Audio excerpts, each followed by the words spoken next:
나의 힘이신 여호와여, 내가 주를 사랑하나이다. 아멘. 우리 같이 일어서서 찬양 드리겠습니다.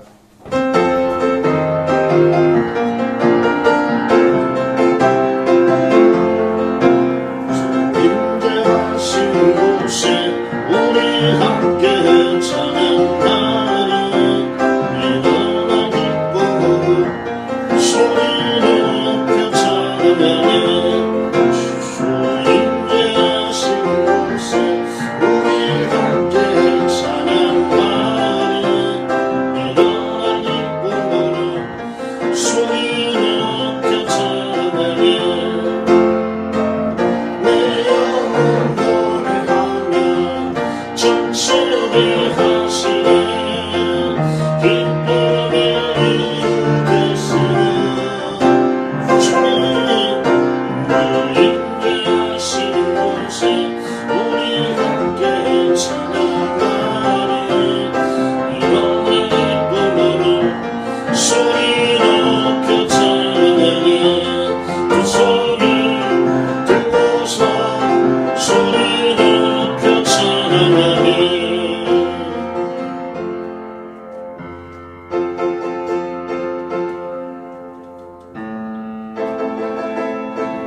그가 우리를 흑암의 권세에서 건져내사 그의 사랑의 아들의 나라로 옮기셨으니 그 아들 안에서 우리가 속량 곧 죄 사함을 얻었도다. 아멘.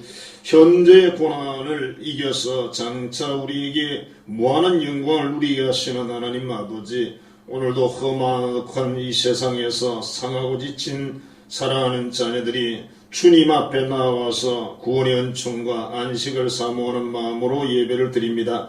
하늘의 신령한 은혜로 저희 자녀들에게 변화의 은총을 주시고 이 생명의 길을 걸어갈 수 있도록 인도해 주옵소서. 오늘도 말씀하시옵소서. 예수님 이름으로 기원하옵나이다. 아멘. 찬송가 44장입니다.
찬양하게 하소서.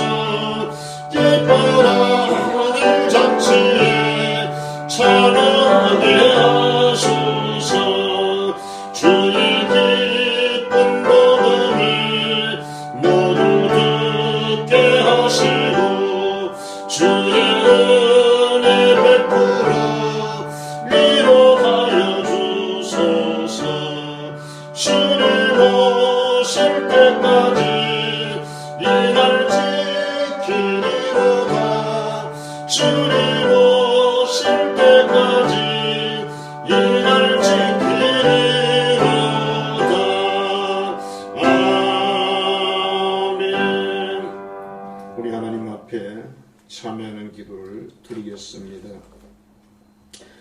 우리가 하나님을 믿는 자녀로 스스로 자부심을 가지고 있으면서도 사회에 나가서는 사람들이 보기에 말이나 행동이 아름답지 못한 그리스도인으로서의 참모습이 아닌 우리 자신을 이 시간 생각하면서 하나님 앞에 회개하는 기도를 드리겠습니다. 하나님 아버지, 우리가 항상 이성적으로나 마음으로 또 여러가지 의지적으로 결단하고 참 하나님의 자녀로서 세상에서 빛으로 또 소금으로 살아야 한다는 우리 주의 말씀을 기억하면서 말하고 생각하고 행동하지만 우리의 삶을 돌아보면 만족스럽지 못한 또 믿지 않는 사람들이 보기에도 인정할 만한 삶이 아닌 우리 자신들의 모습을 이 시간 회개합니다. 주의 보혈과 그 능력으로 우리를 덮으셔서 우리를 거룩하게 하시고 정결하게 하사 하나님 앞에 담대히 서게 하시고 사람들 앞에서도 빛이 비추어지고 또 부패한 모든 것들을 정결하게 하는 소금의 역할을 담당하는 우리 모두가 되게 하옵소서. 그러므로 우리가 믿음으로 의롭다 하심을 받았으니 우리 주 예수 그리스도로 말미암아 하나님과 화평을 누리자. 아멘. 찬송가 630장입니다.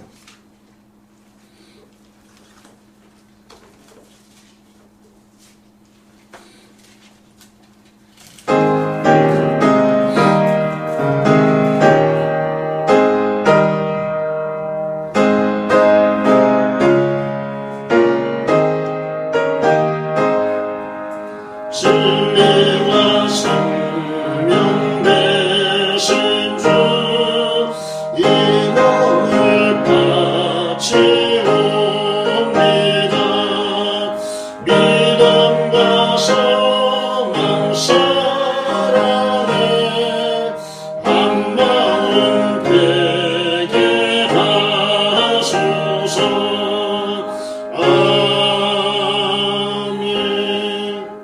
교동문 19번입니다.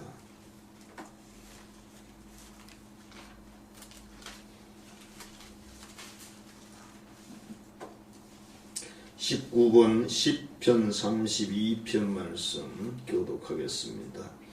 허물의 사함을 받고 자신의 죄가 가려진 자는 복이 있도다. 마음에 감사함이 없고 여호와께 정죄를 당하지 아니한 자는 복이 있도다. 내가 입을 열지 아니할 때에 종일 신음함으로 내 뼈가 쇠하였도다. 주의 손이 주야로 나를 이루시오니 내 진액이 빠져서 여름 가뭄에 마름같이 되었나이다. 주께 내 죄를 아뢰고 내 죄악을 숨기지 아니하였더니 곧 주께서 내 죄악을 사하셨나이다. 이로 말미암아 모든 경건한 자는 주를 만날 기회를 얻어서 주께 기도할지라. 진실로 홍수가 범람할지라도 그에게 미치지 못하리이다. 주는 나의 은신처이오니 환난에서 나를 보호하시고 구원의 노래로 나를 부르시리이다. 너희 의인들아 여호와를 기뻐하며 즐거워할지어다. 마음이 정직한 너희들아 다 즐거이 외칠지어다. 아멘. 신앙 고백하겠습니다. 전능하사 천지를 만드신 하나님 아버지를 내가 믿사오며 그 외아들 우리 주 예수 그리스도를 믿사오니 이는 성령으로 잉태하사 동정녀 마리아에게 나시고 본디오 빌라도에게 고난을 받으사 십자가에 못 박혀 죽으시고 장사한 지 사흘 만에 죽은 자 가운데서 다시 살아나시며 하늘에 오르사 전능하신 하나님 우편에 앉아 계시다가 죄리로서 산자와 죽은 자를 심판하러 오시리라. 성령을 믿사오며 거룩한 공예와 성도가 서로 교통하는 것과 죄를 사하여 주시는 것과 몸이 다시 사는 것과 영원히 사는 것을 믿사옵나이다. 아멘. 찬송가 183장입니다.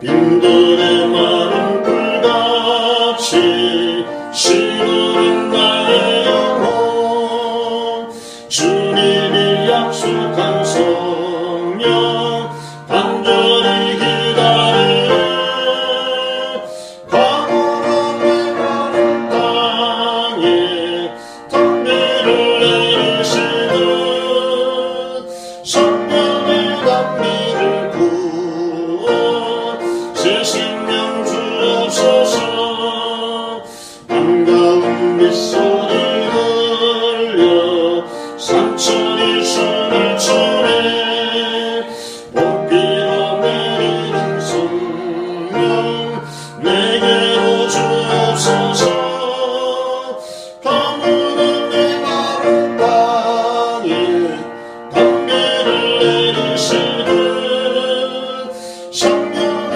단비를 부어 새 생명 주옵소서 절 따라 우르를 내려 조목이 무성하니 갈급한 내 심령 위에 성령을 부어소서 가물은 메마른 땅에 단비를 내리시듯 성령의 단비를 부어 새 생명 주옵소서 참되신 사랑의 언약 어길 수 있사오랴 오늘의 흡족한 은혜 주실 줄 믿습니다 가물은 메마른 땅에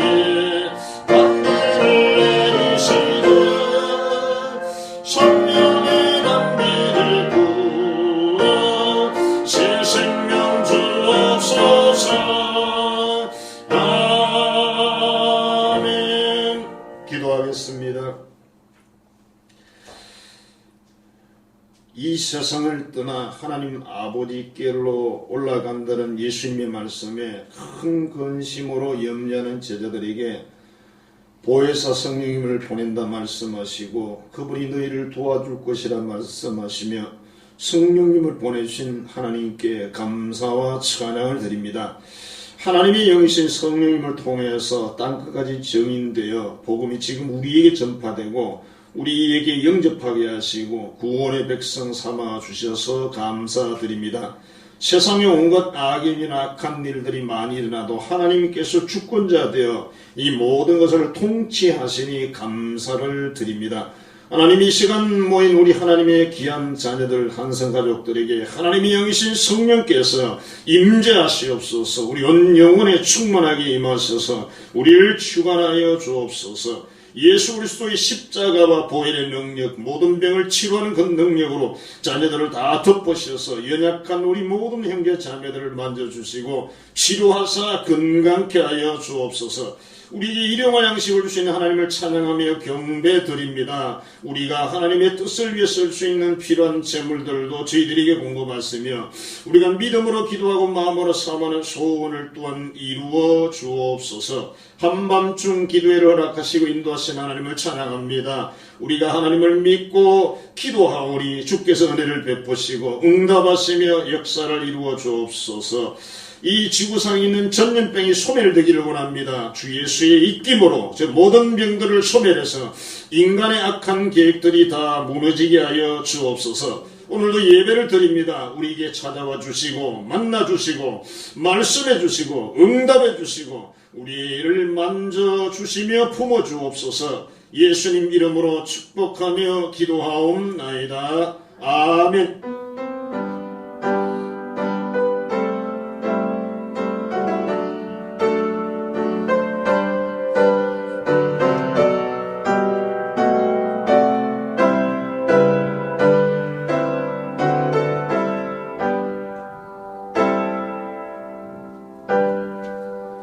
하나님의 말씀은 사도행전 1장 1절에서 5절입니다.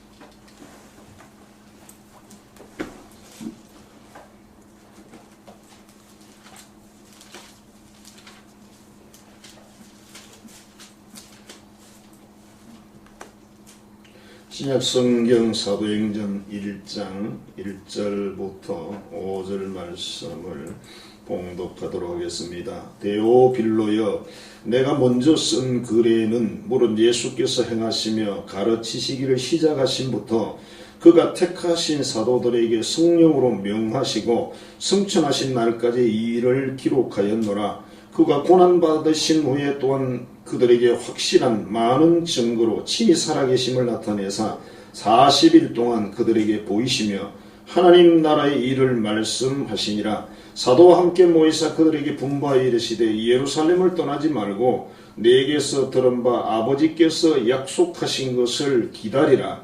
요한은 물로 세례를 베풀었으나 너희는 몇 날이 못되어 성령으로 세례를 받으리라 하셨느니라. 아멘.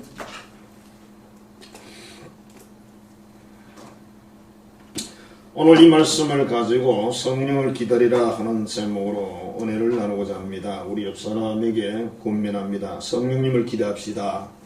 성령님을 기대합시다. 성령님을 기대합시다. 성령님을 기대합시다. 용어 자체가 좀 낯설죠, 그죠? 성령님을 환영합니다, 영접합니다, 사랑합니다, 그런 표현들을 많이 써요. 어느 나라의 고위 공무원이 전용 헬기를 타고 그 여름에 수해가 난 지역을 순찰을 합니다.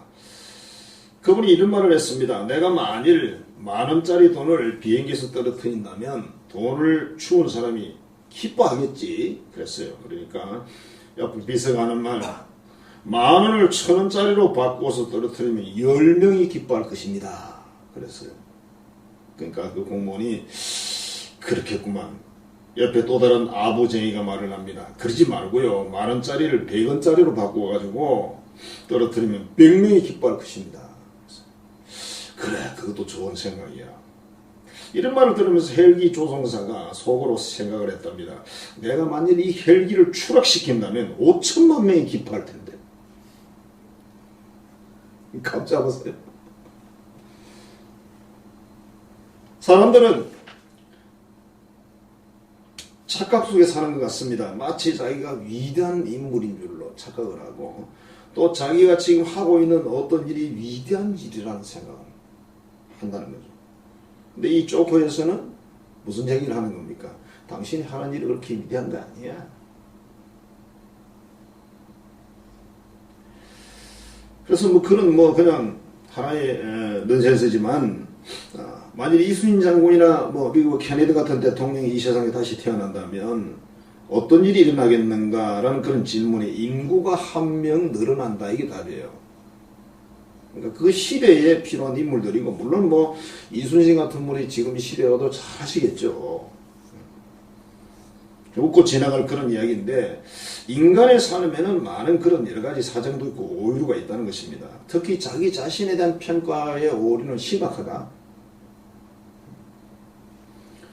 연세가 80이 넘은 할머니가 옛날에 버튼을 누르는 그런 다이얼로 된 전화를 겁니다. 수화기를 이렇게 들고 다이얼 숫자들을 눌렀는데 할머니가 손도 느리고 여러 가지 느리니까 이게 가다 보니 시간이 걸려서 안 되는 거예요. 자꾸 이런 소리가 들립니다. 다이얼이 늦었으니 다시 확인하시고 걸어주십시오. 다이얼이 늦었으니 다시 확인하시고 걸어주십시오. 계속 그러잖아요. 그러니까 할머니가 몇 번의 애를 써서 전화를 해도 전화를 걸 수가 없습니다. 그래서 할머니가 애절하고 정말 애절한 목소리와 표정을 가지고 부탁을 합니다. 아이고, 그러지 말고 좀 연결해줘. 늙은이라서 빨리 못 눌러서 그래요. 좀 연결해줘. 그랬답니다. 진짜 그런 전화기가 있었죠. 이 할머니는 당신의 능력으로 전화를 걸 수가 없습니다. 손이 느려요. 판단이 느려요. 근데 거기에 나오는 음성이 안내하는 아가씨가 그렇게 말하니까 그 아가씨가 부탁을 하는 거예요. 제발 그러지 말고 연결해달라고. 이게 하나의 조커지만 이 이야기 속에서 인간의 삶의 모습을 우리는 보는 듯한데요. 인간이 이성이나 과학이나 기술, 능력, 굉장한 이런 발달을 가져오고 그러면서 마치 지구촌을 낙원이나 천국으로 건설할 것 같은 그런 지도자들도 있고 비전을 제시하는 사람도 있지만 지금 우리가 살아가는 현장을 보면 정반대로 만들어가고 있잖아요. 그냥 비판하려고 비판하는 게 아니라 현실이 그래요 지금. 과거에는 우리가 의식주 문제로 살기가 힘들었어요. 먹고 살 게 없고 입고 살 게 없고 뭐 집도 또 허접하고 겨울임도 얼마나 추웠어요.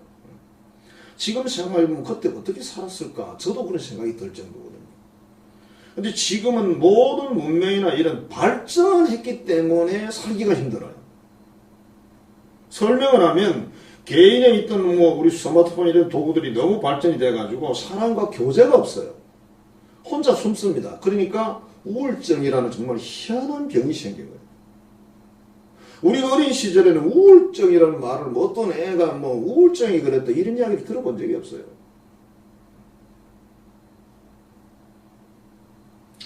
그래서 부유와 풍요를 누릴수록 사람은 골방으로 숨고 더 이기적으로 변해가고 이게 바로 인간의 한계가 아니냐 이 말이에요. 인간의 힘으로 뭘 할 수가 있는 게 아니라 오히려 잘하지 못하는 그런 한계다 그렇게 생각해 볼 수 있다는 겁니다.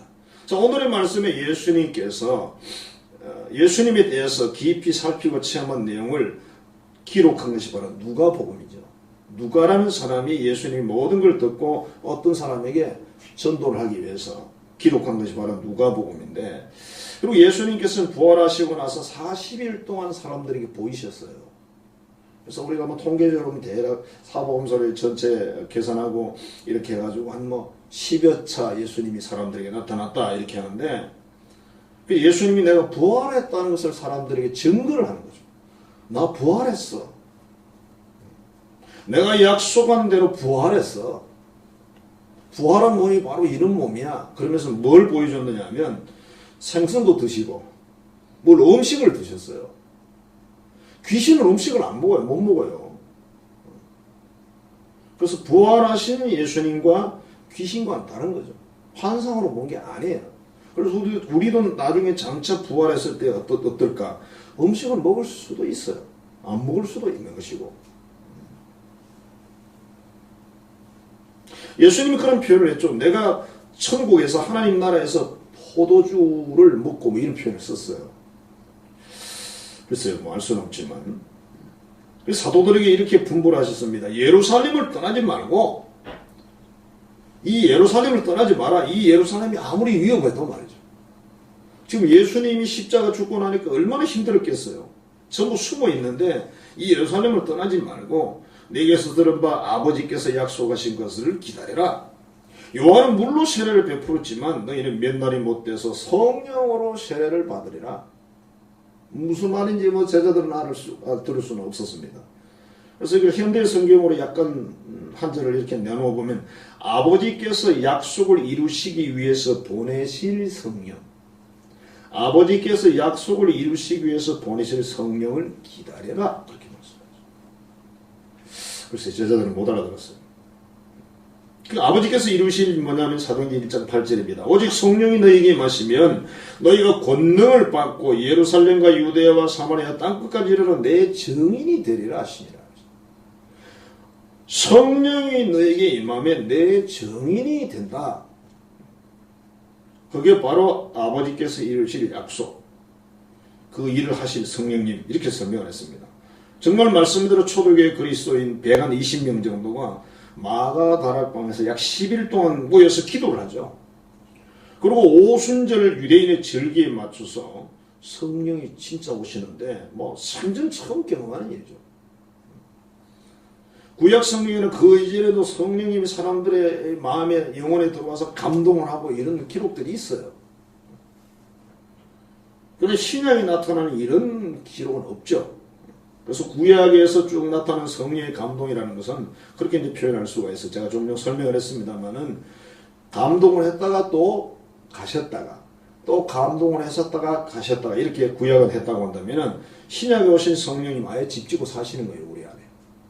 한 번 오시면 안 가시는 거예요. 이게 이제 차이점이에요. 그래서 구약과 신약의 차이점이 그런 거다.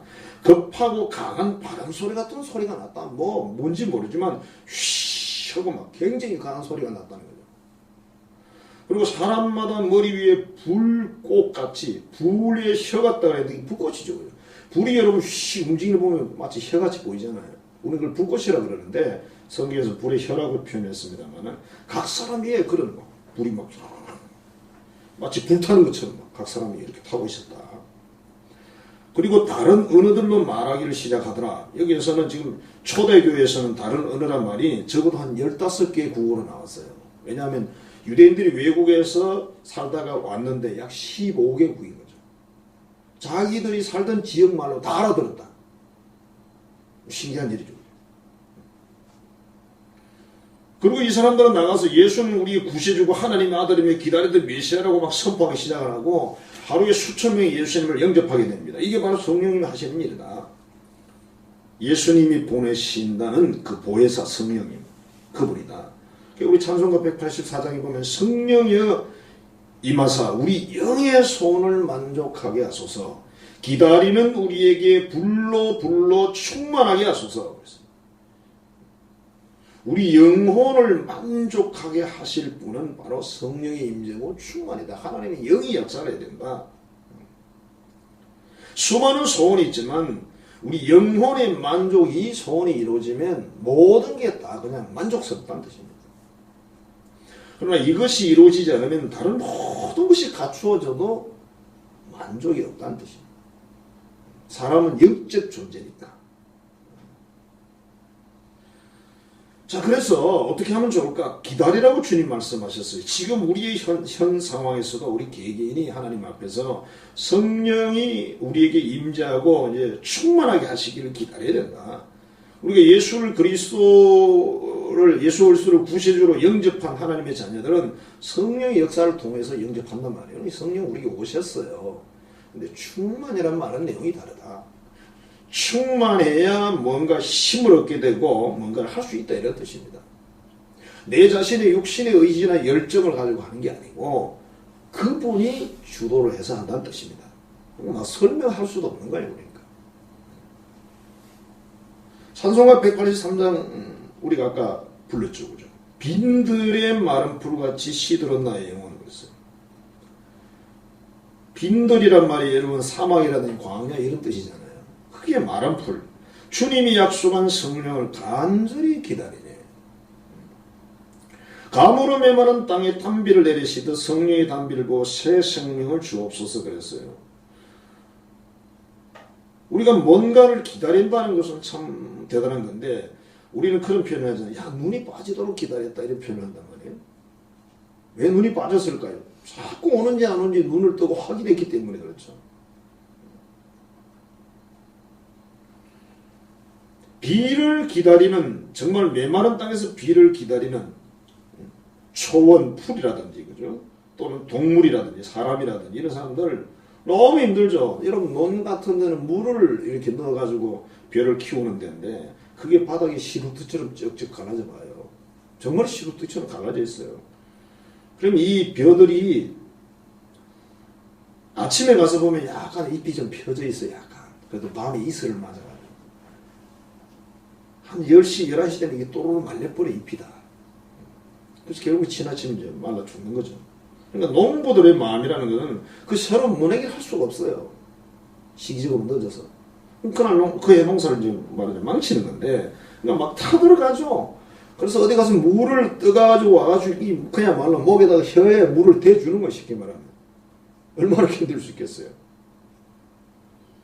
자, 그런데 역시 인간의 방법은 거기까지인데, 하나님은 그냥 하늘에 검은 구름을 띄우고, 그죠? 번개를 번쩍거리고, 우리 소리가 나고, 소나기가 팍 쏟아지면 그냥 끝장나는 거죠. 그럼 막 그 논에 물이 막 절치절 넘쳐서 남의 논으로 흘러가는 거예요. 그 감동이라는 것은 말로 못하는 거예요. 그냥 모든 실험이 다 그냥 끝나요. 아무것도 생긴 건 별로 없는데 지금 마음이 푹하고 편한 거죠. 이와 같이 인간의 영혼에도 성령의 이 단비가, 성령의 임재가 충만히 임하면 그와 같은 현상이 일어난다. 제자들이 3년 동안 예수님과 함께 살고 수많은 말씀을 들었고 기적을 체험했고 함께 먹고 마시고 잤잖아요. 근데 이 제자들이 아무 힘이 없어요. 자신들의 믿음도 지키기가 지금 힘들어요. 뭐 나가서 전하는 건 정말 어렵죠. 예수님은 십자가에 죽으셔야 됐고 부활하셔야 됐고 성취를 하셔야 돼서 그게 하나님의 뜻이니까 하나님의 계획이니까. 그래서 제자들에게 그런 이야기하는 제자들은 그냥 걱정만 하고 겁만 내고 있는 거죠. 어떡하지? 큰일 났네. 우리 선생님 가신다는데 어디로 가는지는 모르겠지만 가신다는데 죽는다는 이야기 같은데 3일 후에 부활한다 이 표현을 했지만 제자들은 뭐 알아들을 수가 없죠. 뭐 3일 뒤에 부활을 하는지 부활이라는 게 본 적이 없으니까 들은 적이 없으니까 예수님이 한 3번 정도 이야기를 했어요. 제자들에게. 제자들이 그냥 죽는다는 이야기는 안 듣겠는데 뭐 3일 후에 부활한다니까 무슨 소리인지 알 수가 없는 거죠.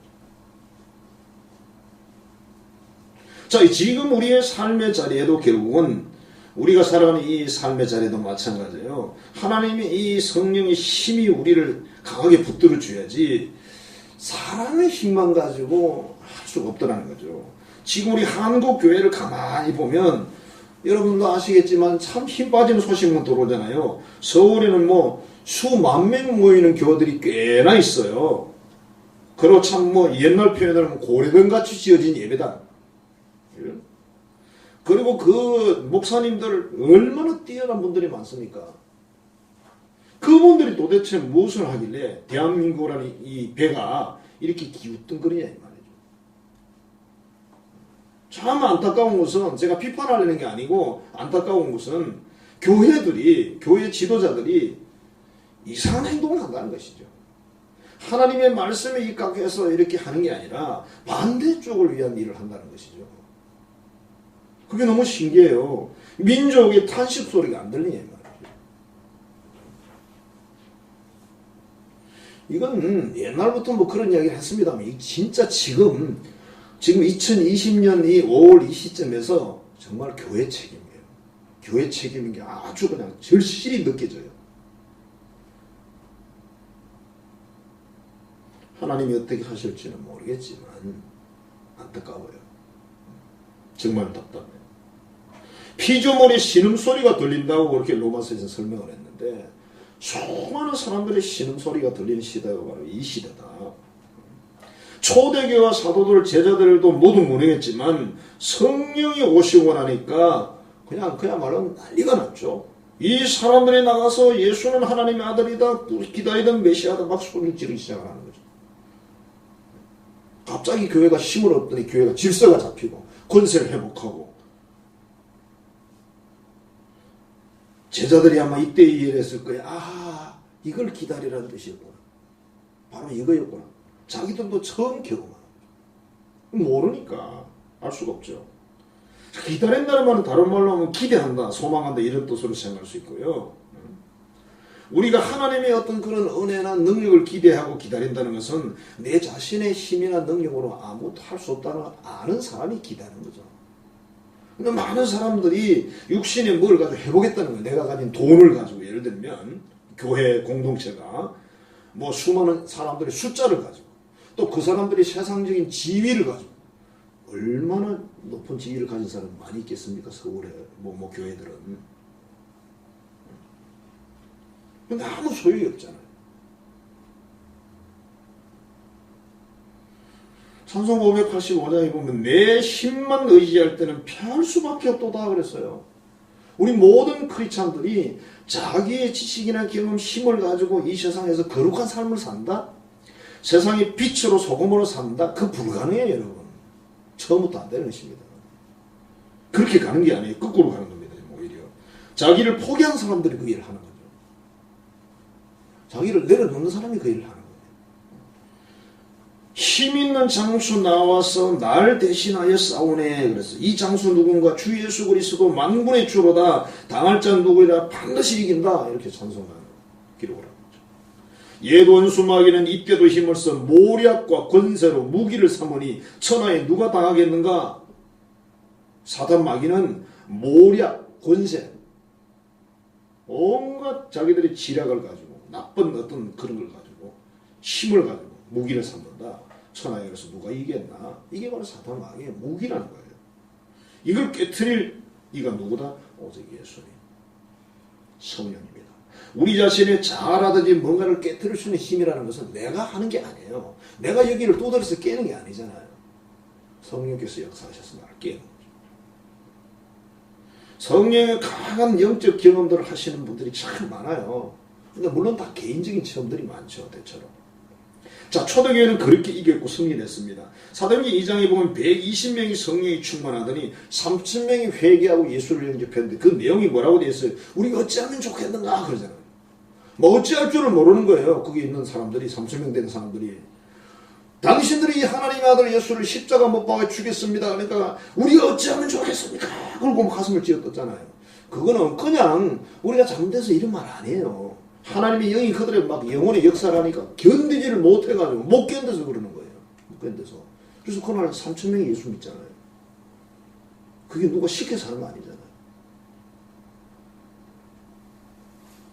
사도행전 4장에 보면 예수님의 십자가의 구속과 이 소망을 세상에 전하니까 예수님을 죽인 사람들이 싫어합니다. 당연하겠죠. 그 사람들이 누굽니까? 유대교의 종교 지도자들입니다. 신앙이 좋다는 사람들이에요. 나라를 쥐락펴락하는 영적 지도자들입니다. 이 사람들은 세상 것이 귀한 사람들이에요. 영적인 것이 아니라. 자기 생각으로는 하나님을 최고로 잘 섬긴다는 사람들도 그 속에 섞여 있습니다. 그런데 이 사람들은 오히려 사단의 제자가 돼서 하나님 보낸 메시아를 죽이더니 이제 제자들까지 죽이겠다고. 그 예수를 전하지 말라고. 그렇게 협박을 하는 거죠. 이 사람들이 와서 함께 모여서 하나님께 기도합니다. 하나님 말씀대로 세상이 이렇게 하네요. 하나님을 대적하네요. 그랬더니 막 거기 모인 사람 전부가 성령이 충만해가지고 성령의 역사는 막 터가 흔들리고 난리가 나요. 하나님 하시는 일이죠. 제가 종종 이런 기록을 읽거나 또는 그런 감정들을 읽거나 또는 생각을 하면서 혼자 궁시렁거려요. 뭐 내가 뭐 이걸 이해한다고 해서 설명한다고 해서 성령이 뭐 역사를 하시는 것도 아니고 난 뭐야 이거. 그런 생각이 들 때가 있어요. 왜냐하면 이거는 주도권을 그분이 쥐고 있기 때문에 내가 성령님을 이렇게 저렇게 할 수가 없어요. 그랬으면 좋겠다. 간절한 바람은 내가 가질 수 있는데 여러분도 마찬가지예요. 하나님의 영이 나를 진짜 막 꽉 와서 나를 막 힘을 주고 나를 안고 막 감동을 시키고 그랬으면 좋겠다. 나를 회개시키고 변화시켰으면 좋겠다. 세상이 뭐 다르게 보였으면 좋겠다. 이런 생각을 하지만 주도권이 그쪽에 있어요. 하나님 손에 있다는 뜻입니다. 그래서 목사라고 해서 줄 수 있는 게 아니라는 뜻입니다. 그리고 나가서 또 복음을 전해요. 사도행 10장에 보면 로마의 백부장 고넬의 이야기 나오죠. 이 사람 사건도 참 대단하잖아요. 이 사람이 로마 사람인데 어떻게 그렇게 매일 기도를 하고 어떻게 이렇게 하나님 말씀대로 그렇게 살기 위해 애를 썼는지 잘 모르지만 자, 그 기다리는 사람에게 하나님께서는 베드로를 보내가지고 복음을 전하게 하고 그날 성령이 그 자리에 온 모든 사람들에게 임합니다. 그 자리에 모인 사람들은 로마의 장교들이 많이 있습니다. 친구들이 많거든요. 그게 아마 예루살렘 파견된 로마의 장교들이 많이 왔겠죠. 거기 있는 사람 전부가 성령이 충만해졌다. 그래서 방언도 하고 뭐 여러 가지 찬양도 하고 그러더라. 우리나라에도 뭐 이런 사건들이 많이 있는데 충청남도 공주 정안이라는 곳에 그게 한 침례교회가 있었답니다. 거기 옆이 근처가 바로 계룡산. 계룡산 그러면 영적 그 이상한 그 산이거든요. 옛날 말하면 도사들이 나오는 산이에요. 거기는 진짜 염라대왕도 계셨고 사람 옥황상제도 계셨대요. 사람이야 사람. 그래가지고 제가 뭐 직접 못 봐서 너무 안타까운데 옥황상제라는 사람은 옷을 그렇게 입고 옆에 시녀들이 붙여지란다 이렇게. 진짜 옥황상제가 아, 그걸 제가 못 봤다니까요, 그거를. 그게 그야말로 종교 만국 박람회래. 근데 제가 갔을 때 그때 좀 약간 정리가 됐는데, 그때 가야 되는데, 세월이 지나고 나니까 그게 또 없애버렸어요, 다. 철거를 시켜버렸어요. 요즘 같은 거죠. 카메라로 다 찍어 놓으면 되는데, 보여줄 수 있었는데, 시녀들이 붙여지라는 거. 계룡산에 그 양정기도원이라는 기도원이 있는 모양입니다. 거기에서 오관석이라는 이 목사님이, 이 침례교회 목사님이죠. 불을 받고 왔다. 그래서 옛날에 불 받아라 이런 표현을 썼는데 성령 받아라 이런 뜻인데 불이란 말은 좀 더 강력한 표현인 것 같습니다. 하여튼 이분이 가서 기도를 하는데 하나님이 아무 은혜를 안 주는 거예요. 그래가지고 막 혼자 쌩 날을 치고 하다가 목사님들이 이제 많이 오셨으니까 목사님들 저 좀 안수기도 좀 해주세요. 그랬더니 한 뭐 몇 명이 그냥 두 뭉쳐가지고 가운데 앉혀놓고 막 저 뭐 안수를 했나 봐요. 그런데 하여튼 성령이 임했어요. 임했는데 강력한 성령이 임한 거예요. 그러니까 충만해진 거예요. 그야말로. 근데 이분이 이제 교회를 와가지고 기분이 좋잖아요. 방언도 받고 막 성령이 임하고 막 이렇게 기분이 좋아가지고 주일날 설교 제목을 하나님은 사랑이십니다. 이렇게 이제 제목을 정해놓고 말씀을 이렇게 선포를 했는데 이상하게도 자기 입에서 나가는 이 말씀이 힘이 있더래요. 자기도 모르게. 근데 문제가 뭔지 아세요? 예배당에 성령이 임재를 했는데 교인이 한 30명 정도 모였대 그때 당시에. 교인들이 막 자기들 가슴을 쥐어뜯으면서 그러고 막 뒤집어지고 기 다니고 막 난리가 난 거예요. 교인들이.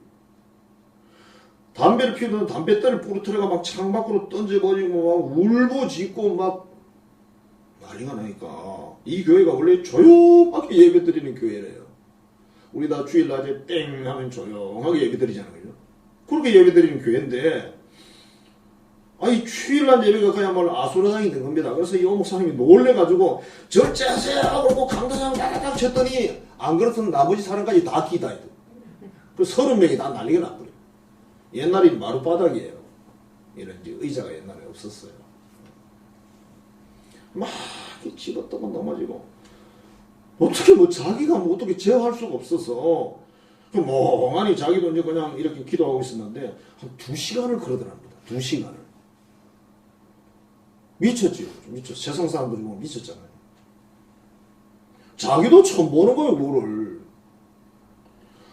그래서 이제 그걸 보면서 어떡하지 고민을 하다가 한 2시간 뒤에 이렇게 말을 했대요. 오늘 밤부터 우리 교회 부흥이 시작합니다. 강사는 오관석이고 낮밤 새벽까지 하루에 3번 집회를 합니다. 끝나는 날짜는 하나님이 그만 그럴 때까지입니다. 그래가지고 진짜 부흥회를 석 달을 했대요. 석 달을. 석 달을 매일 그렇게 한 거예요. 얼마나 성령의 역사가 강했는지 교인 30명에서 석 달이면 300명이 돼버렸어요. 그러니까 뭐 그 지역 동네 사람들이 그 사람 다 왔다고 봐야죠. 전 교인이 방언하고 예언하고 통변도 하고 성경에 있는 모든 은사들을 받고 막 그러니까 이 사람들이 철저하게 주일 성수를 하고 11조를 하고 전도를 하고 새벽 기도를 다 나오는 거예요. 300명이.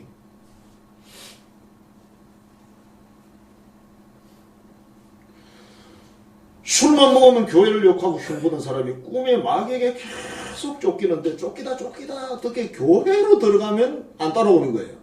꿈에. 이 사람이 그 꿈을 꾸고 교회로 왔어요. 내가 교회 가야 사는구나.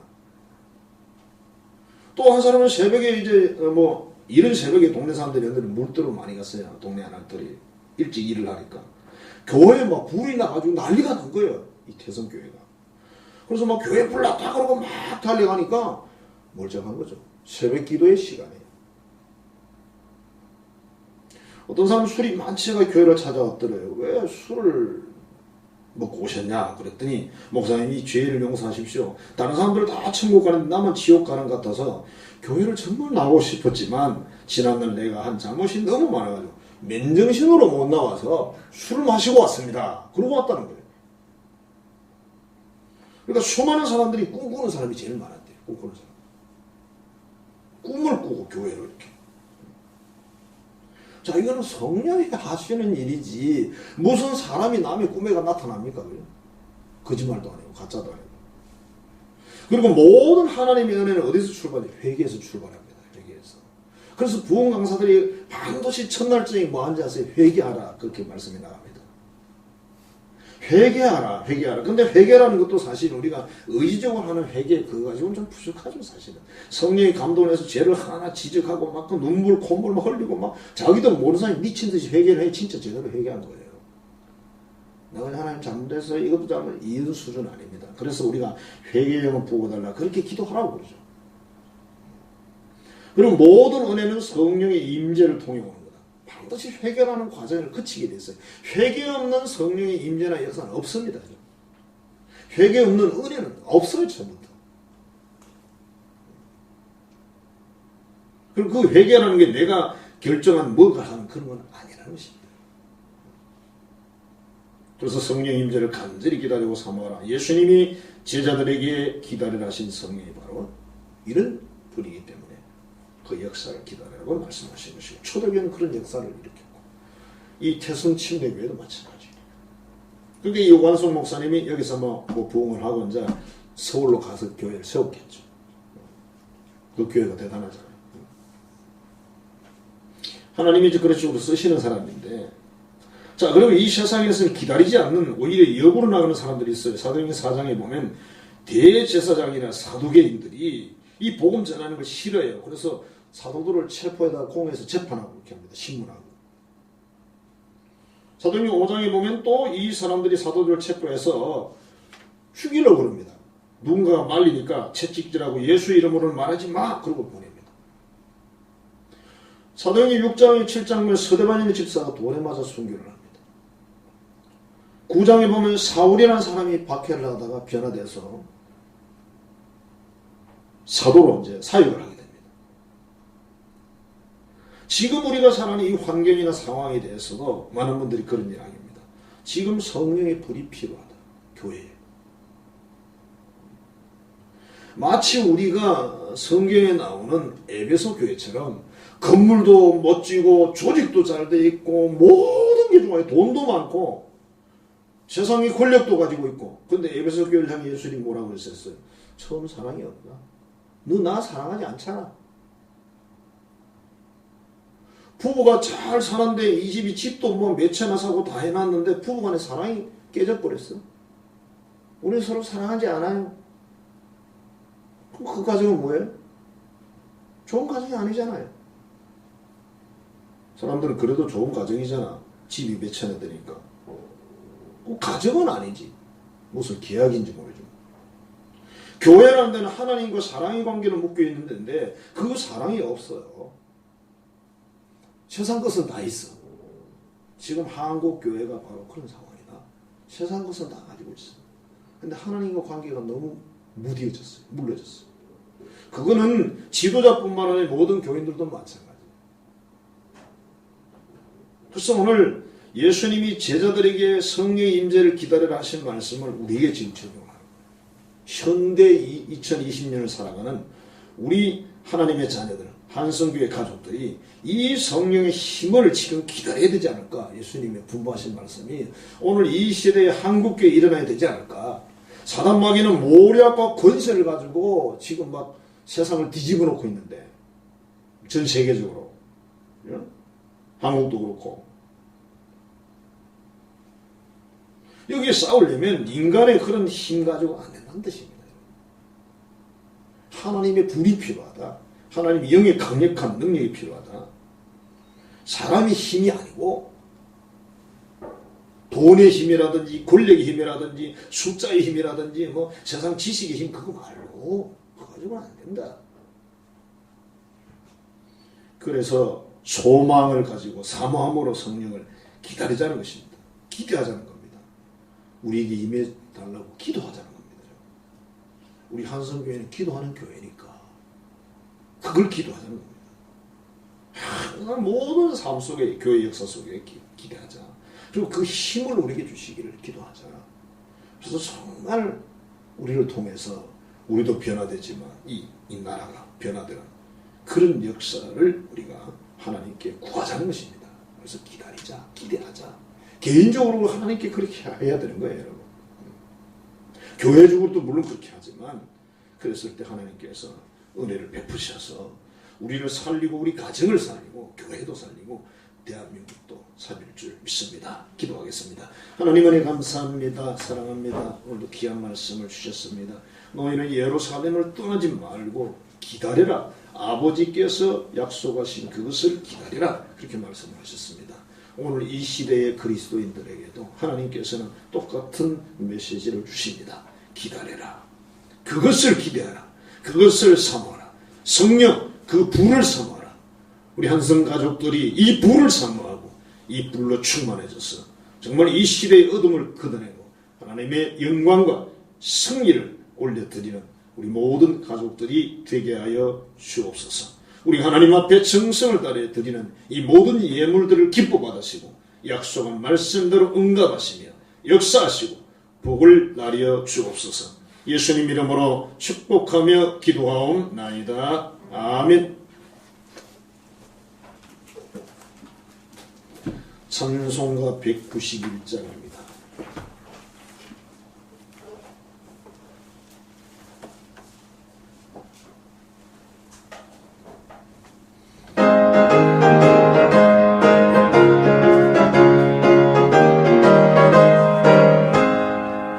내가 늘 기쁘게 순례의 길 행함은 주의 발에 나를 인도하며 내가 주의 긍휼을 받는 참된 일하는 주의 영이 함께함이라.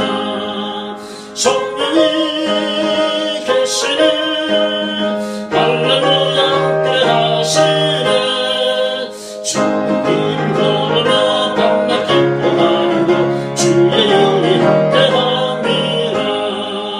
전에 죄에 빠져서 편안함이 없을 때 예수 십자가의 공로 힘입어 고발 아래 또 참된 평화 얻어는 주의 영이 함께함이라. 성령이 계시네 할렐루야 함께하시네. 좋은 길 걸으며 밤낮 기뻐하는 것 주의 영이 함께함이라. 나와 동행하시고 모든 명령하시니 나는 숲의 새와 같이 기쁘다. 내가 기쁜 마음으로 주의 뜻을 행하고 주의 영이 함께함이라. 성령이 계시네 할렐루야 함께하시네. 좋은 길을 걸으며 밤낮 기뻐하는 것 주의 영이 함께함이라. 세상 모든 욕망과 나의 모든 정욕은 십자가에 이미 못을 받았네. 어두운 밤을 지나고 무거운 짐도 서니 주의 영이 함께함이라. 성령이 계시네 할렐루야 함께하시네. 좋은 길 걸으며 밤낮 기뻐하는 것 주의 영이 함께함이라. 아멘. 교회 소식 말씀드리겠습니다. 한밤중 기도회가 30일을 지나고 있습니다. 나라와 교회를 위해 기도하고 이게 바로 곧 나 자신을 위한 기도입니다. 주일밤에 소요리 문답에 대해서 공부를 하고요. 생명상 화요일 모입니다. 연약한 교우들을 위해서 기도합시다. 수요일과 기도회는 자유를 모입니다. 함께하기를 원합니다. 다음 주일에는 야외에서 예배를 드립니다. 준비하시고 장소는 경주 삼내고 그리고 출발은 오전 9시 50분입니다. 구역장님들은 주의사항을 잘 살펴서 참여하시고요. 차량을 최대한 동원해야 될 것 같습니다. 그리고 또 구역에 차량이 모자란 분들은 뒤에 기록을 하라고 저희 붙여놨습니다. 그래서 잘 준비를 해서 할 수 있도록 그렇게 해 주시기를 부탁을 드립니다. 일어서겠습니다.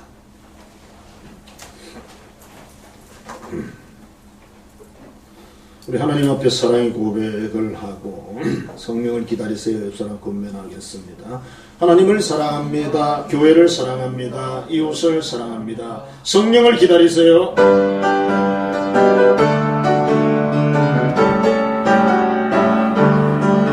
사랑하며 섬기겠어요.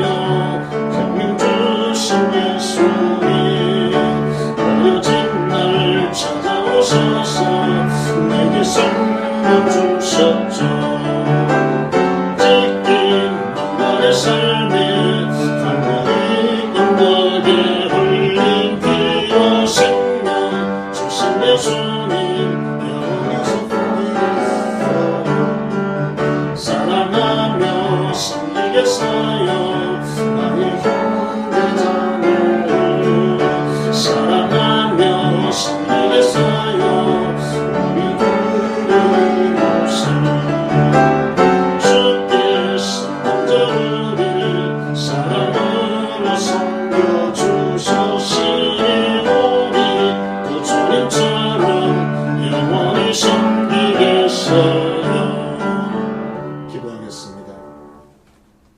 이제는 우리 구주 예수 그리스도의 은혜와 하나님의 크신 사랑과 성령의 교통 교제하시는 역사가 인간의 힘으로 아무것도 할 수 없는 것을 알고 초대교회 사도들과 제자들처럼 오늘 지금 우리도 성령의 불을 기다리고 사모합니다. 이것을 기다리고 기대하고 소망하는 모든 자녀들의 머리 위에, 가정 위에 이제부터 영원토록 함께 하시기를 간절히 축원하옵나이다. 아멘.